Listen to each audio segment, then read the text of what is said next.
नमस्कार. Life lens and फिल्टरमध्ये सर्वांचं पुन्हा एकदा स्वागत आहे. तर मागच्या व्हिडिओमध्ये आपण बघितलं की जे सायकोसोमॅटिक आजार असतात तर त्याचं एक एक्झाम्पल आपण बघितलं होतं की कशा पद्धतीने ते घडतं आणि आपल्याला कुठल्याही प्रकारची चावलसुद्धा लागत नाही की आपल्याला होणाऱ्या शारीरिक आजारांमागे कुठला तरी आपल्या सबकॉन्शियस माइंडमध्ये दडलेला एक विचार असू शकतोय किंवा चाललेला आपलं काहीतरी निगेटिव्ह थॉट किंवा एखादी न आवडणारी गोष्ट असू शकते. तर तुम्ही तो व्हिडिओ बघितला नसेल तर पहिले जाऊन तो व्हिडिओ नक्की बघा. डिस्क्रिप्शन बॉक्समध्ये मी त्याची लिंक देते. आजचा जो व्हिडिओ आहे की आपण बोलतो किंवा सगळीकडे ऐकतो की आपण जसं मनात विचार करू तसं घडत जातं किंवा मनात जो विचार करतो त्याचा परिणाम शरीरावर होतो.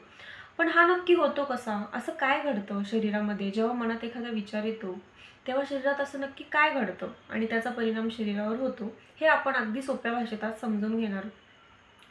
तर एक अशी कल्पना करा की जेव्हा माणूस हा अश्मयुगात जंगलामध्ये गुहेमध्ये राहायचा, तो माणूस बसलेला आहे शेकोटीसमोर. आता त्याला चाहूल लागली की वाघ आला. ठीक आहे.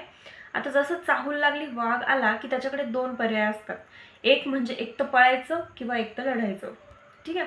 आता जेव्हा अशी सिच्युएशन होते तर तेव्हा ब्रेनला संदेश जातो की आता धोका आहे आणि आता एनर्जीची गरज आहे.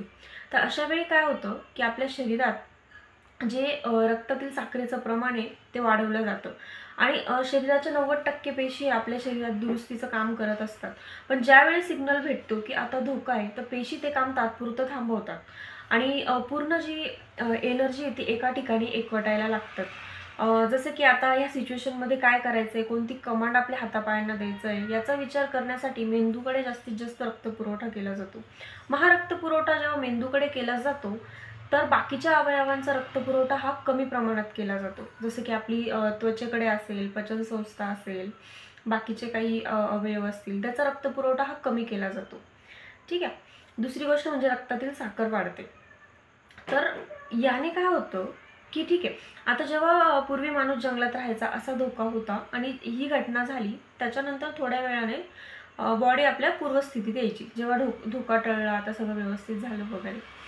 पण आता काय झालं की प्रॉब्लेम्सचं जे स्वरूप आहे ना ते बदललं आहे. माणूस प्रगत होत गेला. आता तशा प्रकारचे प्रॉब्लेम्स, लढा आणि पळाचे प्रॉब्लेम्स राहिले नाही आहे. पण आता काय होतं की जेव्हा एखादी गोष्ट घडते, आता तुम्ही इमॅजिन करा की एखादी आपली जवळची व्यक्ती एक्सपायर झाली किंवा वारली. तर त्यावेळेस आहे ना रात्री आपल्याला झोप येत नाही, भूक लागत नाही. तर असं का होतं? कारण जेव्हा ही घटना घडते ना आपल्या ब्रेनला संदेश जातो की धोका आहे. आपण तेव्हा निगेटिव्ह विचार करतो किंवा आपण खूप दुःखात असतो. मग तेव्हा काय संदेश जातो की आता धोका आहे. मग यावेळी काय होतं की मेंदूला रक्तपुरवठा जास्त प्रमाणात केला जातो. मग मेंदूला रक्तपुरवठा केला याच्यामुळे झोप कमी होते, झोप येत नाही, भूक लागत नाही कारण पचनसंस्था ही स्लो झालेली असते. तर असं हे वर्क करतं. मग काय होतं की जेव्हा आपण कुठल्याही एखादी घटना घडते, जेव्हा आपण टेन्शन घेत असतो किंवा काहीतरी आपल्या मनात निगेटिव्ह विचार चालू असतात तर तेव्हा सेम हेच होतं. आपल्या बॉडीतली जेवढी पण एनर्जी ती एका ठिकाणी एकवटते, मेंदूला रक्तपुरवठा केला जातो, यातले रक्तातली हे वाढून जाते, साखर वाढून जाते आणि बाकी अवयवांना रक्तपुरवठा कमी होतो आणि हे सतत घडतं. बरोबर आहे की नाही? असं नाही की आता एक दिवस टेन्शन घेतलं आणि दुसऱ्या दिवशी नाही आता एकदम पॉझिटिव्ह, असं नसतं. एखादं आपण जेव्हा निगेटिव्ह विचार करतो किंवा टेन्शन घेतो हे फ्रिक्वेन्सीने चालू असतं. आज थोडा गॅप, उद्या, असं ते डोक्यात कंटिन्यू चालूच असतं. मग बॉडीला काय होतं की कंटिन्यू जेव्हा असं होत जातं तर ह्या ज्या बाकी अवयवांचा रक्तपुरवठा थांबवलेला आहे किंवा कमी केलेला आहे तर त्या तिथे प्रॉब्लेम व्हायला सुरुवात होती.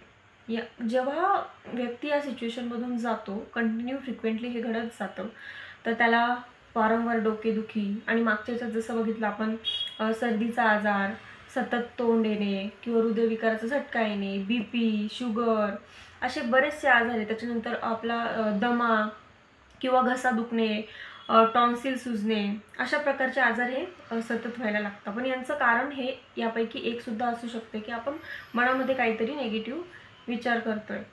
ठीक आहे. तर अशा पद्धतीने होतं. एक सोप्या उदाहरणावरून समजवण्याचा प्रयत्न केला आहे. तुम्हाला ही गोष्ट समजली की नाही मला कमेंटमध्ये नक्की कळवा. मागचा व्हिडिओ बघितला नसेल तर नक्की बघा. पुढे अजून एक मागच्या व्हिडिओत जो उल्लेख केला होता चेस्टन बर्ड औषधाचा, त्याच्यावर एक व्हिडिओ येणार आहे. तर तो व्हिडिओ मिस होऊ नये म्हणून चॅनल नक्की सबस्क्राईब करा आणि तुमच्या फॅमिलीला, फ्रेंड्सला सर्वांना शेअर करा, कारण जास्तीत जास्त लोकांपर्यंत ही माहिती पोहोचवणं गरजेचं आहे. कारण की दिवसेंदिवस काय होतं की स्ट्रेस खूप वाढत चालला आहे. जो बघा तो टेन्शन, प्रत्येकाला काही ना काही प्रॉब्लेम आहे. प्रत्येकजण आपापल्या परीने त्याचं युद्ध लढतोय. युद्धच म्हणावं लागेल आता. प्रत्येकाचे प्रॉब्लेम्स वेगवेगळे. पण मग आपल्याला हे माहितीच नसतं की आपल्याला होणाऱ्या काही शारीरिक आजारांचं कारण हे सुद्धा असू शकतंय.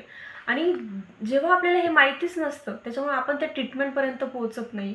आणि त्या ट्रीटमेंटपर्यंत न पोहोचल्यामुळे वारंवार हे घडून माणूस डिप्रेशनकडे किंवा अशा गंभीर आजारांकडे जातो. मग हे होऊ नये म्हणून याची माहिती सर्वांपर्यंत पोहोचवणं गरजेचं आहे. बाकी थँक्यू.